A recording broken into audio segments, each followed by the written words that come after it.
What is up, guys? Welcome back to another Arena of Valor video, and today, as you can see, we'll be going over a Ryoma jungle gameplay that I had recently in ranked. And now I keep trying this hero every patch, every couple days, every couple weeks, because I really like this hero. And usually lately I don't end up doing too well in the side lane. You lane against Yena, you lane against Omen. Like, all of these heroes are really not enjoyable to play against for this hero. Like, we can't really do much. In the jungle, you go up against Astrid, you go up against Murad this patch, against Darcy. All of these heroes, again, we really cannot do much. Now, if I play it mid lane, I actually have the most success on it. I feel like mid lane is the best role right now for Ryoma, but here we ended up playing it jungle because mid lane was already picked, and we saw that Astrid went top for a level 2 gank. Now, a lot of people ask, why don't people level 2 gank in this game, like in League of Legends, for example. In League of Legends, a lot of times you just take a jungle, like one buff, and then you go and instantly gank a lane. But in this game, as you saw, if you end up doing that, if the gank fails, even if she got that kill, she would lose her blue buff there. She lost her blue buff. I mean, she even ended up dying here. She didn't have to, right? But nevertheless, she would lose her blue buff. If the enemy jungler is smart, you will lose your other side of the buff. And most of the time, especially early on, a kill isn't worth as much as that blue buff, I have to say. Like, that blue buff completely lost her the game. You will see, we got that singular blue buff here, and she will not play Arena of Valor today again. You will see, she is not having fun right here. I am instantly invading her other side again. My team isn't following up too well, but now they start following up. We outplay the enemies with a couple S1s dodging away, and now again she's just pressured so much. I mean, we end up dying here, but again, my team should have followed up way earlier. Like, imagine a coordinated 5v5 team. She would literally not touch a single buff ever again. If you lose that first buff, you truly won't be able to do anything as a jungler. So yeah, that's basically why people shouldn't, most of the time, should not level 2 gank. Of course, it depends if your other side of the map is heavily winning, if you have your support stationed there so that the enemies cannot invade your buff. Then that level 2 gank might work. But yeah, it always depends, of course. But generally, if you just... a lot of people might seem to think, man, no one expects a level 2 gank, just do it every single game. Well, some games you might win the game because of it, because you get the kill, you snowball off of it, the enemy jungler is brain dead, doesn't take your buff, and then it's GG, right? But sometimes this will happen right here, and I think this will make the Astrid reconsider this choice, because yeah, as you see, we're pretty much stealing everything. She is so far behind, she cannot do anything. We're snowballing this game super hard already. I mean, the enemies are making a lot of mistakes, don't get me wrong. They could for sure be playing better. But then again, our team, myself, we're still also making a lot of mistakes, so it is kind of an even playing field here. We get the dragon as well. At this point, 7-1. Now, of course, guys, I wouldn't just upload a boring stomp. So actually, this game was a couple days ago, so I'm not sure if this just became me outplaying the enemies and it being a very nice game to share, because I know I get a lot of kills at the end, or if it becomes a comeback by the enemies. I'm not exactly sure anymore, but we shall see. I mean, they are already getting 2 kills back, so it is already 7-3. But here, again, we're just playing really well around the vision, and we're trapping her really well, pop her Death Sickle and end up killing her. The dragon buff actually killed her after her Death Sickle popped, which is always enjoyable to see. Death Sickle, definitely one of the most annoying enchantments. Again, we just, the Valheim is terribly out of position. And here again, I immediately tried to go to her blue, but she respawned with Endless Cycle, I believe, and yeah, was able to get there in time. Now my team is a little bit in a pinch, I see on the minimap, so I'm like, okay, I'll go there after I get my red buff. Let's see if we can do something. I camp in the side lane mid bush. I try to rally my team, but no one really comes. We just poke her again, and she just keeps engaging a little bit too aggressively. We are not able to kill her. We are able to escape though. She used her ult again. I could probably just, if I had a little bit more health, I could probably invade the red buff. We have the Death Sickle still available, so we might go anyway. Let's see what I decide for. I'm probably like, nah, it's too risky. I'm 4-0. If I lose that kill streak, it's gonna give the enemies a lot of gold, so it's just not worth. So we just end up playing safe.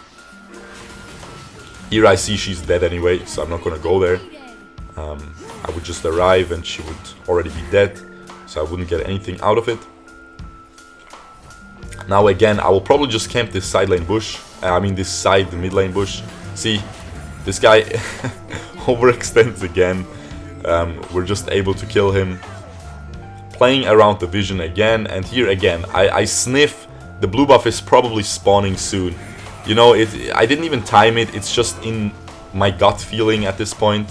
And yeah, we are able to get the blue buff again. Here the Yena shows up unfortunately, and we end up dropping here. I could have killed that Astrid at least. I thought I can get away, that's why I spinned away, but the Ras still had his ult, so we really didn't have any chance to survive there. So I should have just killed the Astrid and then just yeah, die to the tower. Gonna skip this death timer. There we go. My team again, I mean, they're playing pretty well. They're constantly invading the enemy jungle because they know we just have the advantage. This Astrid, yeah, she lost the first blue buff and it just snowballed. Everything came just off the back of that single blue buff. So you really have to be very careful with your jungle. If you're playing side lane, you should always check if when the enemy side laner or the support is missing a little bit too long, you should always check the buff that your jungler is not starting on, right? Because if it just gets stolen for free, it really just skews the game completely. It's just a huge advantage to have a level 4 jungler while the enemy is still level 3. It is absolutely insane. But yeah, I really feel like this hero needs a couple buffs, honestly. I would really like to see the double dash implemented from Honor of Kings, where he can S1 and he doesn't get lower cooldown anymore if he hits somebody, but instead he can just use it again for the next couple seconds, and then it goes on a long cooldown, right? On like a 7-second cooldown. But basically you can just S1 instantly if you hit someone. So that just means you can S1 through minion waves and then S1 again to gap close for better ganks, which makes the ganks much better, which makes him honestly a little bit unfair in Honor of Kings. They had to nerf him a lot after that change, but it is still something I would like to see implemented. Maybe nerf his S2 damage more, because it just makes him more skill cap, makes him more fun to play as well. I feel like a lot of people would like to see that. Again, we're just stealing everything I can get. My red buff is up for like a minute now. We're still not getting it. I'm just trying to steal as much enemy camps as possible. That's basically your job as a Ryoma jungle. You have to invade as much as you can, because you're just so good at killing these minions over walls and escaping, and you're so strong early game that you just have to abuse that as much as you can. If you don't get such a lead, you will just be absolutely useless. That's the thing. Ryoma is such a useless hero late game unless he gets a huge lead. But now, of course, we start doing a ton of damage. Easy double kill there, just hitting our abilities. As I said, now we start doing a huge amount of damage because we got fed. We were doing well, and yeah, if we didn't get fed, if we didn't have the 1k, 1.5k gold lead probably at this point, we probably would have we would just be feeding right now, because it happens a lot. This hero is all about snowballing early game, and if you're not able to do it, you're just gonna be in a very bad spot. I think we die here. Yep, we are not able to dodge away from the ult in the end there. Not sure if my team ends. No, look at this. Nope, not quite ending for a couple more minutes. I'm gonna show you the team fight in fast forward. There we go. And here I see, okay, this is one of those games, Circle, okay? You have to do something stupid now to win this, because we kinda got aced there, right? I died another time, and we're in a pinch now, kind of, right? The enemies are in a okay position to come back, so I'm like, okay, let's just close this out. I will just solo Darkslayer. Pinging like 50 times, no one came. In the end, a little fairy came and helped me. We are able to dodge away from the Astrid ult, but you can see Astrid is really annoying to face as a Ryoma, because she can just stick to you, she can just ult you to not take any damage, right? And it's just, yeah, it is pretty difficult to deal with this. If we didn't get so far ahead early game, if we didn't gimp her jungle early game by taking numerous buffs, we would have probably been in a very bad spot against Astrid in teamfights right now. But because we did, we are able to manage quite well. And Omni-Arms Ryoma just does so much damage. I tried Frost Cape again. It deals a lot of damage too, but Omni-Arms is just ridiculous amounts of damage, and this is just so much. We hit like 3 people with the S2, and I mean the game was already over anyway. We're already pushing their nexus, but that was just the icing on the cake. And let me see how much damage we did. We should have the MVP. 25%, not too good, not too bad. We did fine. We didn't do, as I said, we didn't do too many special things. You didn't really see like sick outplays mechanically. We just basically played the macro pretty okay, I would say. We invaded when we had to, and we just suffocated the enemy jungler. And that is basically what you have to do with this pick to make it work. So, but honestly, if you wanna just rank up, just seriously stick to Murad in the jungle, stick to like the top tier picks like Volcat and stuff. A lot of them are often banned. Astrid is a top tier pick as well. They usually aren't all banned at once, right? Darcy also really strong.